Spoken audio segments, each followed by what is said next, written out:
एक लड़की थी एक गांव में, ध्यान से सुनना। वो शिव की बड़ी भक्त थी, बड़ी भक्त थी, शिव की बड़ी प्रेमी थी। उसको जब भी शिव पुराण की कथा होती जाकर बैठती, बस एक लोटा जल लेकर रोज जाती थी शिवालय, शिव को चढ़ाती थी। अब वो लड़की बड़ी हो गई, बड़ी हुई, उसकी सगाई हो गई। शिव भक्त थी, सगाई हो गई। शादी के 15 दिन बचे थे। ध्यान से सुनना, शिव की कृपा। एक लोटा जल साधन नहीं है। यहाँ जितने बैठे ना, मैं भरोसे के साथ कह रहा हूँ, अगर आज जो मन की इच्छा लेकर यहाँ बैठोगे, आरती तक मेरा शंकर 3 महीने में पूरी करेगा। नहीं बात मानो तो तारीख नोट कर लेना और हमारा नाम लिखना। महाराज ने ये बोला था, 3 महीने इंतजार करना, 90 दिन बाद 101% काम होगा आपका। 101%। जो YouTube फेसबुक पर सुन रहे हैं उनसे भी निवेदन, झोली लेकर बैठो यहाँ की, तेरे द्वार पे झोली फैलाकर बैठा। 15 दिन बचे उस लड़की की शादी की। घर में शादी की तैयारियां चल रही। वो लड़की एक दिन शिव मंदिर जा रही थी, हाथ में पानी का कलश था। ओम नमः शिवाय, ओम नमः शिवाय, ओम नमः शिवाय बोलती बोलती शिवालय जा रही थी।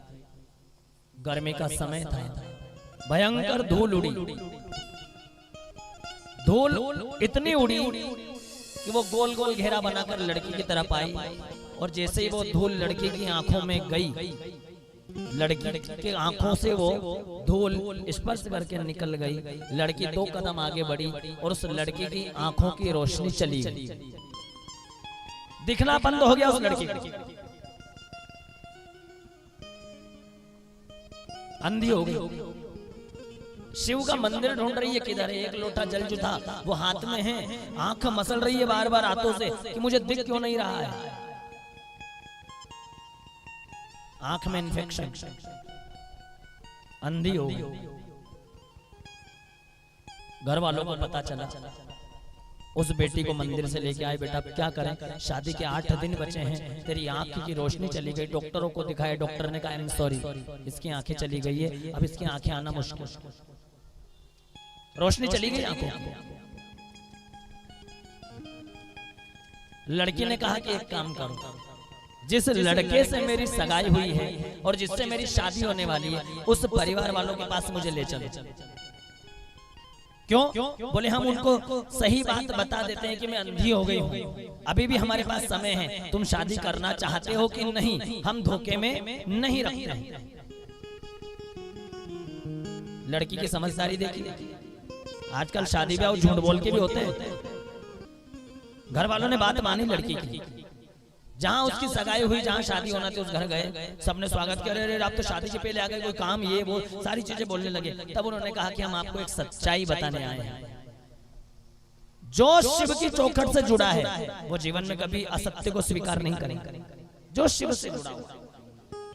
क्या हुआ? बोले हमारी लड़की एक दिन शिव मंदिर जा रही थी, हाथ में लोटा था, ये धूल उड़ी और इसकी आंखों में गई और ये अंधी हो गई। लड़के से पूछा, लड़के के पिता से पूछा, लड़की के लड़के के माँ से पूछा, पिता से पूछा हम ये शादी कैंसिल करना चाहते हैं। क्यों? बोले हमारी बेटी अंधी हो गई और हमें लगता नहीं कि आप इसे स्वीकार करोगे। लड़के की माँ से पूछा, लड़के की माँ ने कहा नहीं, अंधी लड़की को लेकर क्या करेंगे, अंधी बहू को लेकर क्या करेंगे, हमें काम करने वाली चाहिए।